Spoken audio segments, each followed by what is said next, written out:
সুপ্রভাত। আপনারা দেখছেন নিউজ লাইভ বাংলায় প্রভাতের আলোর অনুষ্ঠান এবং আজ আপনাদের সঙ্গে আমি রয়েছি স্বর্ণালী এবং আমার সঙ্গে সোমশিখা রয়েছে। সোমশিখা, তাহলে আমরা গান গল্প আড্ডা দিয়ে শুরু এত করেছিলাম। সময় গান শুনলাম, এত সুন্দর সুন্দর গানগুলো শুনলাম। তো এবারে দেখে নিচ্ছি আজকের পত্রিকাতে কি কি রয়েছে। তুমি হ্যাঁ। স্বর্ণালী? বেশ, তাহলে আর সময় নষ্ট না করে একেবারে যেহেতু বৃষ্টি ভেজা সকাল, বিভিন্ন প্রান্তে বৃষ্টি হচ্ছে, অসম সহ উত্তর পূর্বাঞ্চল বাংলারও বিভিন্ন প্রান্তে বিক্ষিপ্ত বৃষ্টিপাত, কিন্তু তার মধ্যে এবার খবরে নজর রাখতেই হচ্ছে। যুগসংঘ পত্রিকায় প্রথমেই যে খবরে নজর রাখছি আমরা, শিরোনামে রয়েছে প্রধানমন্ত্রী হওয়া হতো না, চা শ্রমিকদের কাছে ঋণী।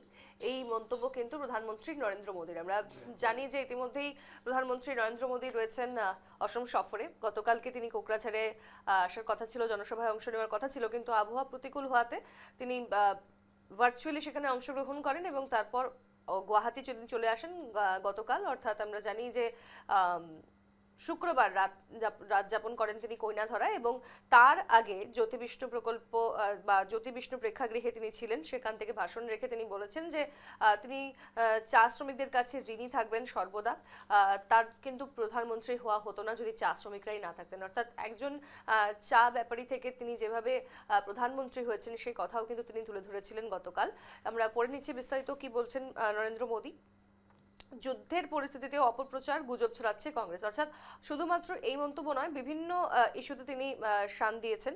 একই সঙ্গে তিনি কংগ্রেসকেও কিন্তু নিশানা করেছেন যে একদিকে যখন আমরা জানি ইরান ইসরায়েলের যুদ্ধ চলছে এবং সেই যুদ্ধ পরিস্থিতিতেও কোনোভাবে অপপ্রচার চালানো হচ্ছে, গুজব ছড়াচ্ছে কংগ্রেস, এইভাবেও কিন্তু কংগ্রেসকে তিনি নিশানা করেছেন। এবং তার পাশাপাশি কি বলা হচ্ছে বিস্তারিত একটু পড়ে নিচ্ছি যে 26-এর ভোটযুদ্ধের আগে নিজের চায়ওয়ালার ছবিকে ফের তাজা করে গেলেন নরেন্দ্র দামোদর দাস মোদী। হিমন্তের সরকার যখন অসমের 200 বছরের বাসিন্দা চা শ্রমিকদের হাতে বাগানের লাইনের জমির পাট্টা তুলে দিচ্ছে, তখন মোদী মনে করেন অসমের চা শ্রমিকরা যদি চা উৎপাদন না করতেন তাহলে দেশের প্রধানমন্ত্রী হওয়া হতো না তার। তাই চা শ্রমিকদের কাছে নিজের ঋণ শোধ করছেন তিনি। এবং সেই ছবিও দেখা গিয়েছে একেবারে বাঁদিকে যদি তাকাই, যেখানে ভরা মঞ্চে এক চা শ্রমিকের পা ছুঁয়ে প্রণাম করতে দেখা যায় প্রধানমন্ত্রী নরেন্দ্র মোদীকে। শুক্রবার খানাপাড়ায় চা শ্রমিকদের জমির পাট্টা প্রদান অনুষ্ঠানে এভাবেই প্রধানমন্ত্রীকে দেখা যায়। পাশে রয়েছেন রাজ্যপাল লক্ষণ প্রসাদ আচার্য সহ মুখ্যমন্ত্রী ডক্টর হিমন্ত বিশ্ব শর্মা ও কেন্দ্রীয় মন্ত্রী সর্বানন্দ সোনোয়াল। সেই ছবিও কিন্তু প্রকাশ্যে নিউজ লাইভ বাংলাও সেই খবর একেবারে সরাসরি সম্প্রচার করে। অর্থাৎ মোদী বলছেন, প্রধানমন্ত্রী বলছেন যে তিনি যেভাবে একজন চা শিল্প বা একজন চা ব্যাপারী থেকে যেভাবে তিনি এসে প্রধানমন্ত্রী হয়েছেন, চা শ্রমিকদের যে জীবনে যতটা তার কষ্ট বা সেই ঋণ কিন্তু তিনি কখনো শোধ করতে পারবেন না। আর তিনি বলছেন যে শ্রমিকরা যদি চা উৎপাদন না করতেন তাহলে তার পক্ষে প্রধানমন্ত্রী হওয়া সম্ভবই হতো না।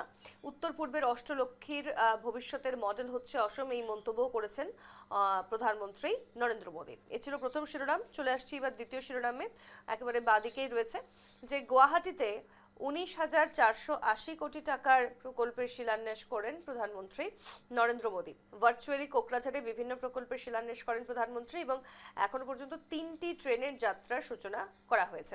পড়ে নিচ্ছি, গুয়াহাটিতে 19,480 কোটি টাকার বিভিন্ন প্রকল্পের শিলান্যাস উদ্বোধন করলেন প্রধানমন্ত্রী নরেন্দ্র মোদী। বেশিরভাগই অবশ্য কেন্দ্রীয় সরকারি প্রকল্প। এর মধ্যে রয়েছে রেল বিভাগের বিভিন্ন প্রকল্প, তাছাড়া কেন্দ্রীয় জাহাজ পরিবহন ও বন্দর বিভাগের কয়েকটি প্রকল্প রয়েছে। রাজ্য সরকারের নিজস্ব 120 মেগাওয়াট বিদ্যুৎ উৎপাদনক্ষম কপিলী জলবিদ্যুৎ প্রকল্পেরও উদ্বোধন করেন প্রধানমন্ত্রী। শনিবার শিলচরে 22,000 কোটি টাকা ব্যয়ে প্রস্তাবিত 5 গ্রাম বড়াপানি এক্সপ্রেসওয়ে শিলান্যাস করবেন প্রধানমন্ত্রী। এবং তার পাশাপাশি কোকরাঝাড়েও কিন্তু গুচ্ছ প্রকল্পের সূচনা করেন প্রধানমন্ত্রী। দেশের অন্যান্য অংশের সঙ্গে উত্তর পূর্বাঞ্চলের সংযোগ সৃষ্টিকারী কয়েকটি ট্রেনেরও যাত্রার সূচনা করেছেন প্রধানমন্ত্রী। শুক্রবার গুয়াহাটি থেকে ভার্চুয়ালি এসব প্রকল্পের তিনি সূচনা করেন এবং এদিন প্রধানমন্ত্রীর কোকরাঝাড় সফরের সূচি থাকলেও প্রতিকূল আবহাওয়ার জন্য তা বাতিল করা হয়। কোকরাঝাড়ের বড়ফা নগরের গ্রিনফিল্ডে প্রধানমন্ত্রীর অনুষ্ঠানের আয়োজন করা হয়েছিল। সে অনুযায়ী প্রচুর মানুষও উপস্থিত হন, কিন্তু অনুষ্ঠানে উপস্থিত হতে না পারায় গুয়াহাটি থেকে ভার্চুয়ালি তিনি ভাষণ দেন। অর্থাৎ শুধুমাত্র যে গুয়াহাটি নয়, কোকরাঝাড়েও তিনি যেহেতু ভার্চুয়ালি অংশগ্রহণ করেছিলেন, সেখানেও কিন্তু 3টি ট্রেনের যাত্রা সূচনা করা হয়েছে। এবং একাধিক প্রকল্পের সূচনা করেছেন নরেন্দ্র মোদী এবং তার পাশাপাশি গুয়াহাটিতে দাঁড়িয়ে প্রায় 19,480 কোটি টাকার বিভিন্ন প্রকল্পের শিলান্যাস করেন এবং তার মধ্যে 120 মেগাওয়াট বিদ্যুৎ উৎপাদনক্ষম যে কপিলি জলবিদ্যুৎ প্রকল্প তার উদ্বোধন তিনি করেছেন।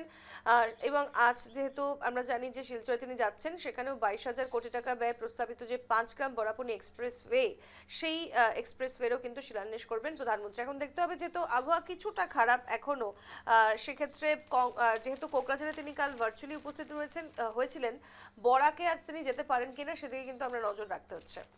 এবার চলে আসছি তৃতীয় শিরোনামে। কংগ্রেসের দ্বিতীয় প্রার্থী তালিকা আজ দিল্লিতে সম্পন্ন বৈঠক, রাইজোর দলের সঙ্গে মিত্রতার আনুষ্ঠানিক ইতি। আরও একটা গুরুত্বপূর্ণ খবর, আমরা জানি কংগ্রেসের যে প্রথম তালিকা যখন প্রকাশ পায় তখন কিন্তু জোর তরজার সৃষ্টি হয়েছিল গোটা আমরা দেখেছি অসমের রাজ্য রাজনীতিতে, এবং তারপর যে এবার আমরা দেখতে পাচ্ছি যে দ্বিতীয় তালিকা প্রকাশ যখন পেতে চলেছে আজই, অর্থাৎ আজ হচ্ছে শনিবার, এবং সেই তালিকা প্রকাশ পাওয়ার পর কি কি নতুন করে পরিবর্তন আসে, দলের পাশাপাশি যে শাসক ও বিরোধীর মধ্যে নতুন করে তরজা শুরু হয় কিনা। দিল্লিতে ইতিমধ্যেই বৈঠক সম্পন্ন হয়েছে এবং রাইজোর দলের সঙ্গে মিত্রতার আনুষ্ঠানিক ইতিও কিন্তু পড়েছে এমনটা জানা যাচ্ছে। প্রথম দফায় 42টি আসনের প্রার্থীর নাম ইতিমধ্যেই প্রকাশ করা হয়েছে। শনিবার দ্বিতীয় দফার প্রার্থী তালিকা ঘোষণা করতে যাচ্ছে কংগ্রেস। শুক্রবার দিল্লিতে স্ক্রিনিং কমিটির বৈঠকের পর এই খবর জানিয়েছেন প্রদেশ কংগ্রেস সভাপতি গৌরব গগৈ। তিনি বলেন, কংগ্রেসের প্রার্থী তালিকার 95% চূড়ান্ত হয়ে গেছে। 14 মার্চ শনিবার দ্বিতীয় প্রার্থী তালিকা প্রকাশিত হওয়ার সম্ভাবনা এবং নির্বাচনী প্রার্থী বাছাই এবং নির্বাচনী কৌশল নিয়ে কংগ্রেসের বৈঠকে বিস্তারিত আলোচনা করা হয়।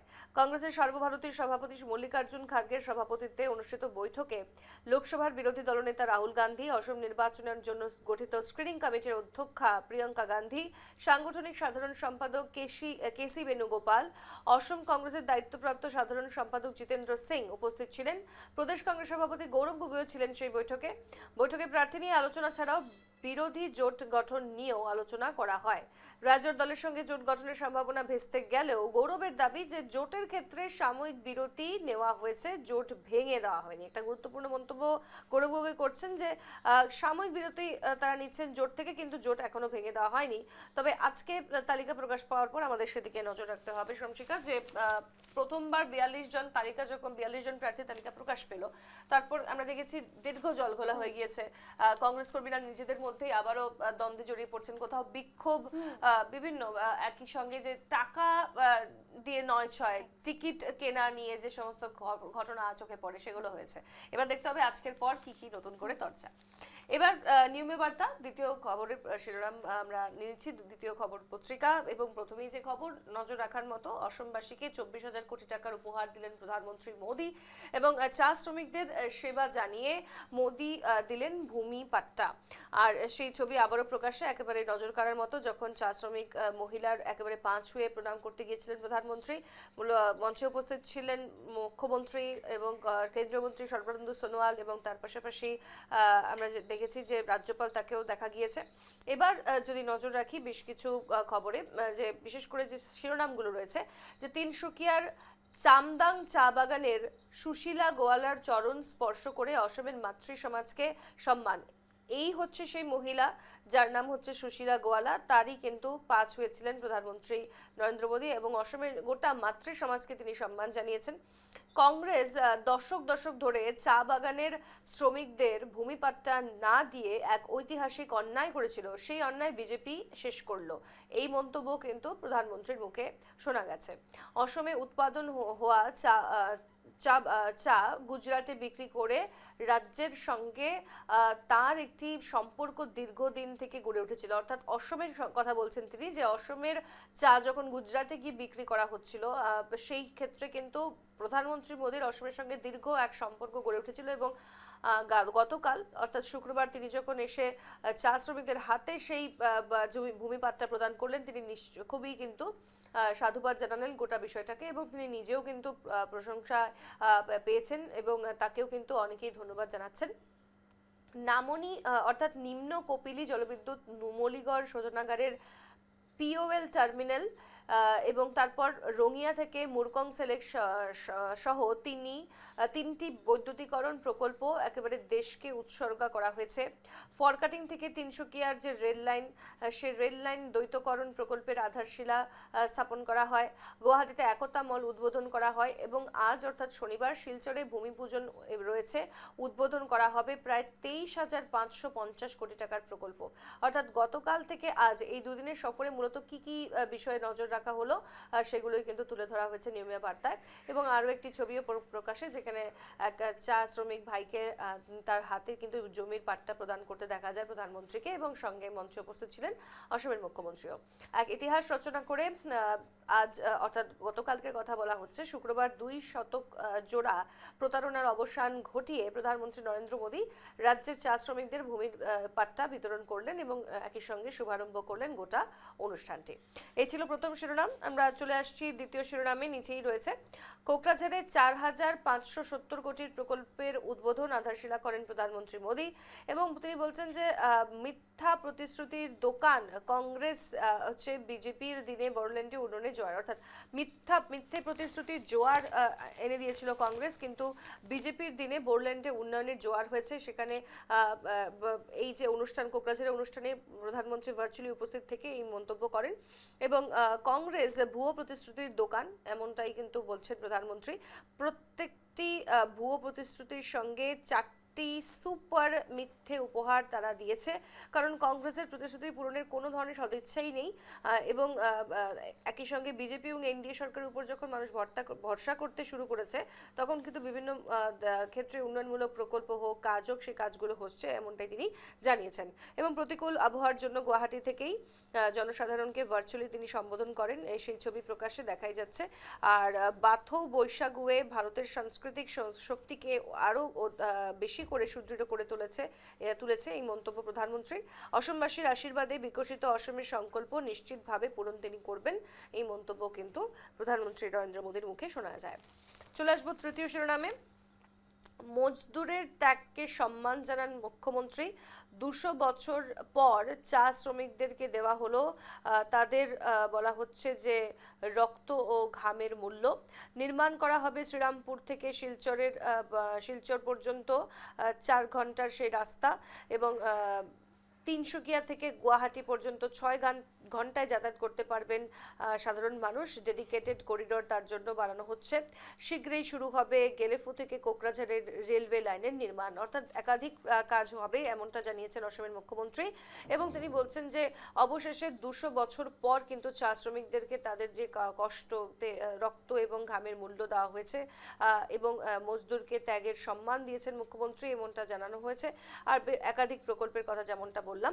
আর দুদিনের কর্মসূচিতে অসম ভ্রমণ করেছেন প্রধানমন্ত্রী নরেন্দ্র মোদী। এবং আজ অর্থাৎ গতকালকে কথা বলা হচ্ছে, শুক্রবার গুয়াহাটির জ্যোতি বিষ্ণু আন্তর্জাতিক কলা মন্দিরে আয়োজিত এক অনুষ্ঠানে রাজ্যের চা বাগানের শ্রমিক ও শ্রমিক পরিবারের যে লেবার আইনের জমি বন্দোবস্তের একটা ডিজিটাল পাট্টা প্রদান হয়, এবং সেখানে কিন্তু একই সঙ্গে মঞ্চে আলোচনা করছিলেন প্রধানমন্ত্রী নরেন্দ্র মোদী এবং মুখ্যমন্ত্রী ডক্টর হিমন্ত বিশ্ব শর্মা। তো এই ছিল নিয়মা বার্তার প্রথম 3খানা শিরোনাম, যা মূলত প্রধানমন্ত্রীকে কেন্দ্র করেই।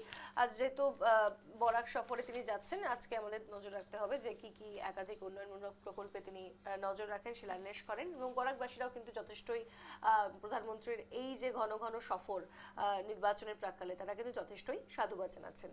এবার সাময়িক প্রসঙ্গ নিয়ে নিচ্ছি শমশিকা। একেবারে প্রথম যে খবর, আর আবারও প্রধানমন্ত্রী নরেন্দ্র মোদীরই খবর, যে আজও অনুপ্রবেশকারীদের পাশেই রয়েছে কংগ্রেস, এমনটাই কিন্তু মন্তব্য করছেন মোদী। অর্থাৎ আবারও অনুপ্রবেশকারীদেরকে তিনি নিশানা করেছেন। পিএম কিষাণ প্রকল্পের 22তম কিস্তি মকুব করেছেন প্রধানমন্ত্রী নরেন্দ্র মোদী। এবং পাশেই মুখ্যমন্ত্রী হিমন্ত বিশ্ব শর্মা, কেন্দ্রীয় মন্ত্রী সর্বানন্দ সোনোয়াল ও রাজ্যপাল লক্ষণ প্রসাদ আচার্যকে দেখা যায় গুয়াহাটিতে, শুক্রবারের এই ছবি। আর একটুখানি ছোট করে পড়ে নিচ্ছি, কারণ এই খবরে আমরা নিউজ লাইভ বাংলা বারবার নজর রেখেছি, গতকাল বারবার আমরা সম্প্রচার করেছিলাম যে ভোটের মাধ্যমে কঠোর শাস্তি দেওয়ার আহ্বান জানিয়েছেন প্রধানমন্ত্রী। স্বাধীনতার পর থেকেই অনুপ্রবেশকারীদের পাশে ছিল কংগ্রেস। তাদের শাসনকালে অসমের ভূমিপুত্র বাসিন্দারাও জমির অধিকার পায়নি, অথচ অনুপ্রবেশকারীরা অবাধে সব দখল করে নিয়েছিল। আজ বিজেপির নেতৃত্বে যে সরকার অসমে রয়েছে, তারা অনুপ্রবেশকারীদের বিরুদ্ধে টানা অভিযান চালিয়ে যাচ্ছে, এবং এর যে ফলাফল দেখা যাচ্ছে সেটা সন্তোষজনক। শুক্রবার অসমে এসে এমনটাই বললেন প্রধানমন্ত্রী নরেন্দ্র মোদী। অর্থাৎ আমরা দেখেছি যে তিনি বলেছেন যে কংগ্রেসের করে যাওয়া যে সমস্ত পাপ তার শাস্তি দেবে সাধারণ মানুষ। এইবারের ভোটে এই মন্তব্য কিন্তু প্রধানমন্ত্রী করেছেন। আর স্বাধীনতার পর থেকে যে অনুপ্রবেশকারীদের পাশে ছিল কংগ্রেস, এই মন্তব্য করা হয়েছে। এবার চলে আসবো দ্বিতীয় শিরোনামে, নিচের দিকে রয়েছে সেই খবর। একই সঙ্গে একই খবর যে চা শ্রমিকদের হাতে জমির পাট্টা তুলে দিলেন প্রধানমন্ত্রী, সেই ছবি আবারও সাময়িক প্রসঙ্গ প্রকাশ করেছে। নির্বাচনের মুখে গুয়াহাটিতে এসে চা শ্রমিকদের প্রতি কংগ্রেসের অন্যায়ের তুলোধনা করলেন প্রধানমন্ত্রী। শুক্রবার গুয়াহাটির জ্যোতিবিষ্ণু আন্তর্জাতিক কলা মন্দিরে চা শ্রমিকদের হাতে জমির পাট্টা তুলে দেওয়ার অনুষ্ঠানে তিনি অংশগ্রহণ করেন এবং ভাষণে প্রধানমন্ত্রী বলেন, চা শ্রমিকদের পরিশ্রমের জন্যই গোটা বিশ্বে পরিচিতি হয়েছে অসমের, কিন্তু বছরের পর বছর শাসনে থেকেও চা শ্রমিকদের স্বার্থে কোনো গুরুত্ব দেয়নি কংগ্রেস। চা শ্রমিকদের হাতে জমির পাট্টার নথিপত্র তুলে দিতে কংগ্রেস কখনোই পদক্ষেপ নেয়নি।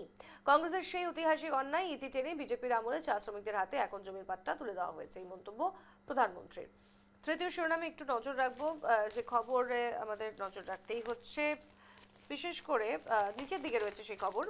হরমুজ প্রণালীতে ভারতকে সেফ প্যাসেজ দিল ইরান, গুরুত্বপূর্ণ খবর। এই ছবিও কিন্তু প্রকাশ করা হয়েছে যে এবার কিন্তু ভারতকে ইরান একেবারে সেফ প্যাসেজ দিয়েছে হরমুজ প্রণালীর ক্ষেত্রে। অর্থাৎ যেহেতু হরমুজ প্রণালী বন্ধ করে দেওয়ায় কিন্তু ইম্পোর্ট এক্সপোর্টে যথেষ্ট প্রভাব পড়ছিল, জ্বালানি সংকট হচ্ছিল বিভিন্ন দেশ জুড়ে, ভারতবর্ষ তার প্রভাব আমরা দেখেছি বিশেষ করে বাংলায়।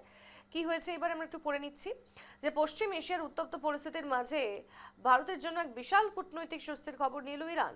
পারস্য উপসাগরে যখন যুদ্ধের দামামা বাড়ছে এবং সামুদ্রিক নিরাপত্তা নিয়ে বিশ্ব বাণিজ্য উদ্বিগ্ন, ঠিক তখনই কৌশলগতভাবে অত্যন্ত গুরুত্বপূর্ণ হরমুজ প্রণালী দিয়ে ভারতীয় জাহাজের জন্য নিরাপদ যাতায়াতের পথ বা সেফ প্যাসেজের বার্তা দিল তেহরান।